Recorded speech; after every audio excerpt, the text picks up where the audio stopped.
Now, we'll create extension methods. So, come out of this class because extension classes must be created on top level. Here, I've created a public static class named string extensions. Inside it, I created two static methods. First method checks if the words are palindrome, and second method converts the string into title case. Next, I created the static class named datetime extensions. Inside it, I created the two static methods. First method calculates the age till today.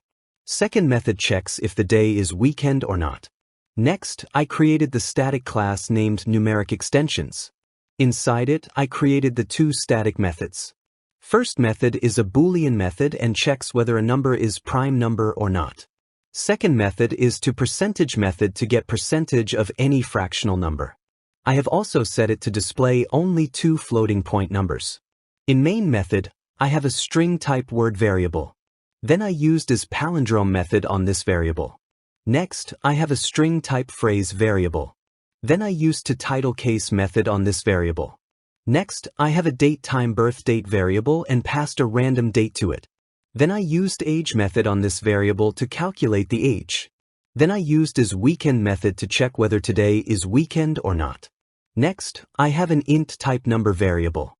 Then I used as prime method on this variable to check whether this number is prime or not. Next, I have a double type fraction variable.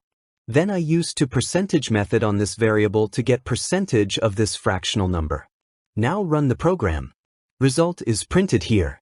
First word was palindrome, so it returned true. Second phrase is converted to title case. Age is also calculated correctly.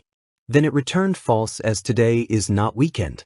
Then it returned true as 17 is prime number.